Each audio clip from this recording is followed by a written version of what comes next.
Hey, this is George G. Welcome to George G's Room of Rock. Hope everyone's doing well out there today.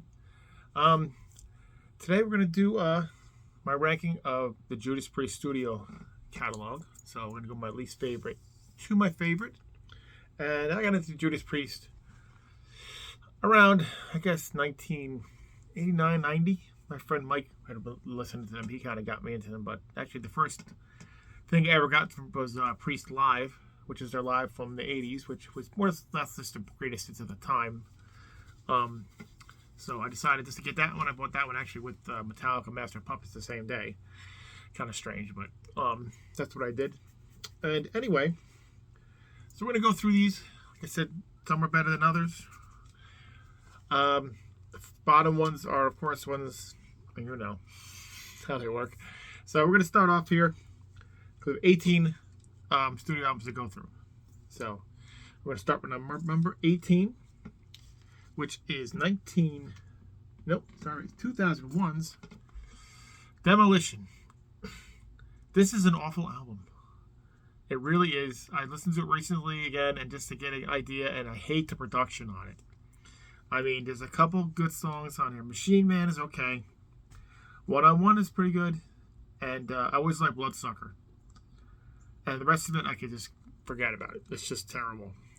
Second one with Tim Ripper and the last one with him. I don't know what they did with the production. I mean, just wasn't done well. Not well done well at all. I just don't like it. So that's my number 18. Number 17 is 2000. And this one, people really love it or people just don't like it at all. So it's funny how there's a lot of parallels with them and Iron Maiden with things, but this is their full concept album, no 8, which is Nostradamus. This one I just can't get into. Maybe I have to listen to it more, but I just can't get into it. I mean, the song Nostradamus is good. Revelation, War, and just nothing really on here is just memorable at all. So, I mean, I met them during this on the. Didn't see the tour, but I did meet them. I got, a signature from them. It's back there. You can't see it, but I did meet Rob, Glenn, and KK. And really nice guys. I mean, KK was cool. He started. I have Defenders of the Faith back there signed by them, and he started signing it in black pen. And he's like, "Oops!" So he had to sign it on the other side over it in silver Sharpie. So I thought that's kind of funny. And Rob was really happy that we said, "Oh, he's such a big fan." And he was such a really nice guy. So that was a good experience with it, even though the album I don't like. Never know, I'll like it down the road, but right now I don't. So that's my number 17. Hold on here. Number 16 is 97's Jugulator. First one with Tim Ripper Owens. And this was very good. I mean, it's good. It's not classic Priest. It's them trying to be heavier. Like, it's more like Pantera, maybe? I don't know. It gets called, maybe not Pantera, but they're trying to be heavier than they, like, I guess, like the Painkiller was. But it's a good album. It's got some good songs, some stupid songs, because it's, the writing wasn't the greatest in some of the songs. But Jugulator's a great track. Burn in Hell, I love that song, Burn in Hell. I think it's great. Cathedral Spires is another one that's just really good. A classic. And some of the others kind of, they're silly. Decapitate, but they're okay. They're heavy. I like them. I mean, let's be honest, heavy metal doesn't have the greatest lyrics sometimes. We have to laugh at them, or laugh with them, I guess. They're not take it too seriously. So that's my number 16. Jugulator. Number 15 is 1988's Ram It Down. This was another one that people shit on all the time. But, because the whole thing sounds like it's like a drum machine. I know it's not Dave Holland on this one at all. It's the last album supposed to feature him, but he's not on this. There's no way. It's got to be a drum machine. It doesn't sound like anything. It sounds very artificial, the drum work on this. But the scream we get to Ram It Down is really awesome. I do love that. The song is great. I like the song Heavy Metal. Yeah, it's cliche, but I like it. Love Zone, Come and Get It. I like those songs. Under Blood Red Skies is really, really good. And of course, Johnny B. Good is pretty awful. And Monsters of Rock isn't that all that great either. I listened to it, but it's not that great. Johnny B. Good, we all shouldn't have done that cover, but they did it anyway. So that's Ram It Down. That's my number 15. My number 14 is the first one with oh my god, I'm gonna forget his name. First one with the new guitar player after KK left. And you know what? I'm gonna forget his name. I gotta remember his name. Hold on. How can I forget his name? After all this, I forgot his name. That's terrible, isn't it? Some fan I am. But it's the first one. What's his name again? The name that slips me right now. I don't want to keep looking at it, but I'm actually looking at it now. I'll look at it real fast. You out there know his name, but for some reason I can't. Richie Faulkner. That's it. Didn't have to look at it. Got it just in my head. And this is a really good one too. It's a good return to form after Nostradamus, but it's got some great songs. Dragonaut, Redeemer Souls, March of the Damned, Hell and Back, Cold Blooded, Crossfire. Really, really, really good songs. Really heavy. Sounds like Priest. And they got the logo back too if they're not having it. And last one, I have the bonus disc, and really the only good on the bonus disc was Snakebite. The other four, Tears of Blood, Creatures and Creatures, Bring It, and Never Forget. I don't care for, but you know, it's Priest. It's fine. That's my number 14. My number 13 is right here. I got it right. It's Turbo from 1986.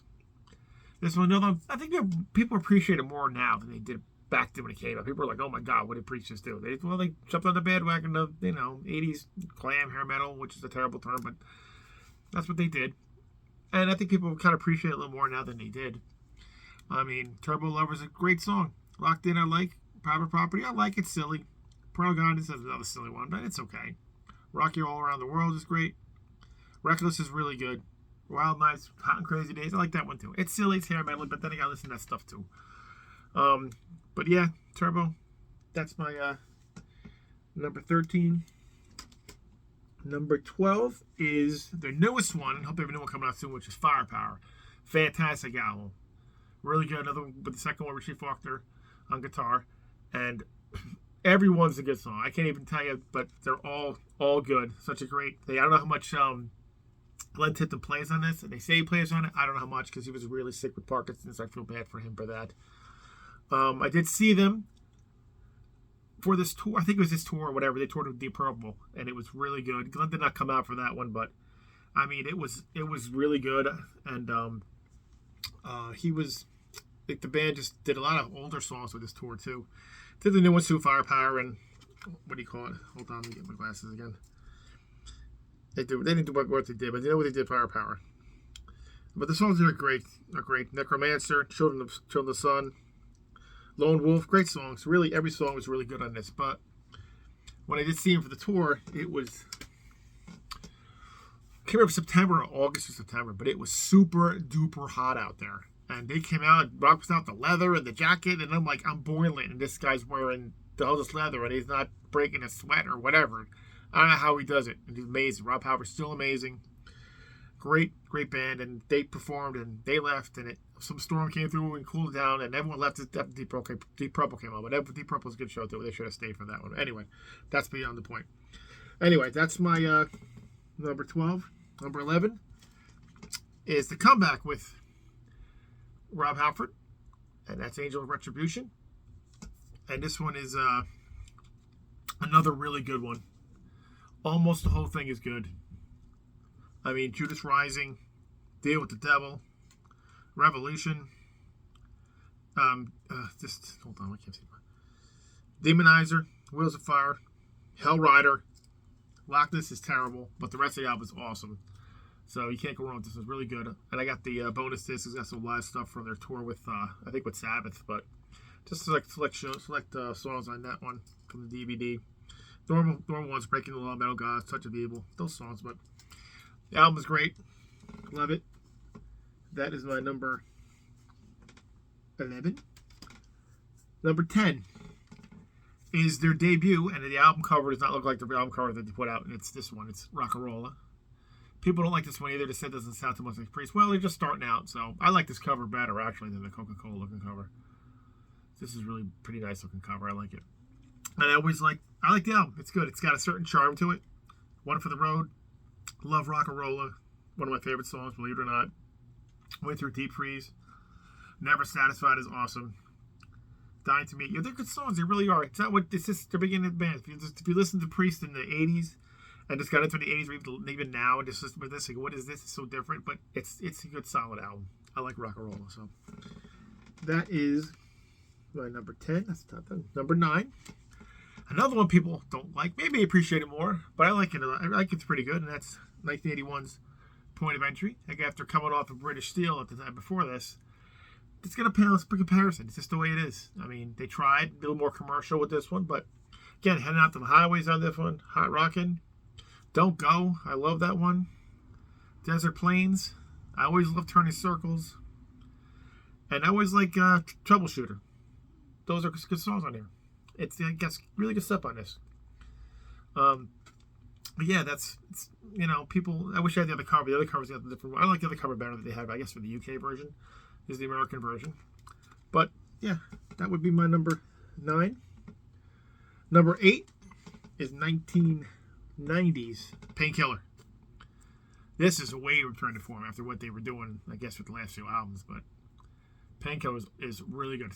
When you heard first Painkiller on the on MTV and Headbangers Ball, back when they had Headbangers Ball, Painkiller comes on, and you're like, the drum beat with Scott Travis' first one with Scott Travis, amazing. I was like, holy crap, Judas Priest is back, and they're back with a vengeance. No pun intended there. But, Painkiller is great. Touch of Evil, The Hell Patrol.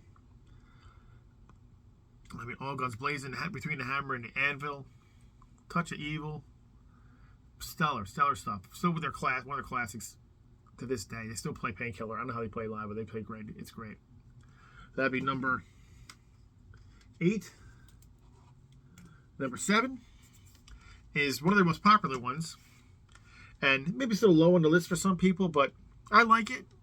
It's just not one of my top 5, not my top 5, but it's 82's comeback again. I guess another comeback, the first comeback. Screaming for Vengeance, awesome cover. Love the cover art. Love that. One of the best things about it is great. Hellion, Electric Eye. Oh my God, I love those. That's one of my favorite songs ever. Bloodstone, Riding on the Wind, of course, Screaming for Vengeance. You Got Nothing Coming, yeah. Everyone's tired of hearing that one. I am too, but I listen to what it's on. I don't skip it. Excuse me. Pain and Pleasure. It's okay. Fever is okay. There's a couple okay songs, but the songs are really strong on this one, and it's just an iconic album. Love it. Screaming. That would be number 7. Number 6 is 1977's Sin After Sin. This one's really awesome too. Roger Glover produced this one for the band. Sinner is great. Everyone knows these songs. Diamond the Rust, that's a good version. There's another version that I used to have on a compilation, Best of Judas Priest, and I thought that was a better version. But it's great. It's got Last Rose of Summer. I really like that song. It's like a song you would not expect in Judas Priest at all, and they did a nice job with it. It's a little long, probably could have shortened it a bit, but it's great. It's really good. Call for the Priest, Raw Deal, Distant Aggressor, another awesome Priest song. Even Slayer covers it, so you know how awesome it is. But yeah, Sin After Sin, awesome stuff. Okay, now, top 5 here. All right. Top 5. Number 5 is going to be 1978's Killing Machine, or Hellbent for Leather, whichever you have. And it's the same album, just different name. This is the UK name, Killing Machine, and Hellbent for Leather was the American version. But this one, of course, got Killing Machine delivering the goods. And Running Wild, another band took a name from that, I think. It's got such awesome stuff. But Burn It Up, Strange Song, Green Man Unleashed, another song that they covered from Fleetwood Mac. It's a great one. It's got Evil Fantasies, Before the Dawn. This one's another just classic. Rob Halford gets into leather at this point. You can see it on the back here. Gets into the leather. And that's what Priest is all about. That's what they started. All these bands copying Priest, copying Rob Halford, being the best. All right, number 4 is 1976's Sad Wings of Destiny. Another great classic album. This is where they really found the Judas Priest sound at the time. And, whoop, door open. Victim of Changes. It's awesome. Great song. So they still play it. The Ripper. Dream Deceiver is great. Tyrant and Genocide. I love Violent Domination too. I thought it was like a deep track that no one listens to, or no one talks about anyway. But this is a classic. This is great. I love the old logo too. The new one's better, but I like the old one. Great album. Nice, great cover too. So that'd be my number 4. Top 3, well, maybe not too surprised, but number 3 is 1980s British Steel. Probably the most popular album, but the most 2 popular songs I have on there with Breaking the Law and Living After Midnight. But I like them. I don't get sick of them. I listen to albums a million times, so that's when I get sick of listening to some of these albums. I have so many things to listen to. I don't listen to them all the time. When it comes on the radio, I'll listen to it or I'll turn it. I've heard it so many times. But Metal Gods, I still love. I mean, Grinder. You Don't Have to Be Old to Be Wise. The Rage and Steeler. Another just great album. It's good. The reason why it's a classic. British Steel, number 3. Number 2, number 1. Number 2 used to be my number 1 for a long time. Probably it's the first regular album I bought. Probably the first time I got into them was hearing the one song from it, and that would be 1984's Defenders of the Faith with Love Bites. I think that's why I got the live album, because I like that song and I didn't want to know anything about the band, so, excuse me. I got this one after after I got Priest live. And, of course, Free Will Burning, Jawbreaker, Sentinel, Some Heads Are Gonna Roll. Some people don't like that one. I like that one. Jawbreaker. And it's just all Eat Me Alive, which is on the Filthy 15 back in the day with PMRC. Didn't like that song.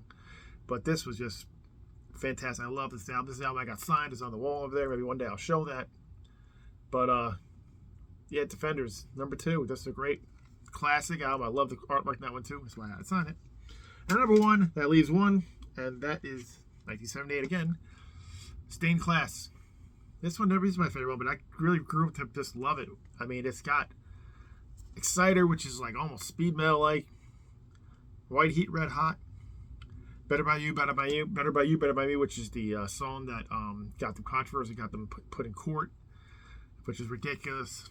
But they got out of that one unscathed. Just maybe made them harder. Maybe I think they made them more determined when that's why they put up Painkiller. But Saints in Hell, my favorite song by Judas Priest is Saints in Hell. Savage, Beyond the Realms of Death, a classic. Yeah. So Stained Class is number 1, my favorite. Love this album. Such a great album. Great band. Seen Priest live, like I said, I saw them once a couple years ago, and I saw them back in, I can't remember what year it was, but it was with Glenn, and then KK was in the band then too, and they opened, and Queensryche opened up for them with Jeff Tate, so they know it was a while ago, but put on a great show. They're a great band, one of my favorites, and that's it. So just tell me any of you guys who like what albums you like by Priest, and put them in the comments. If you like what you see, please like and subscribe, and keep metal and rock alive. See you next time.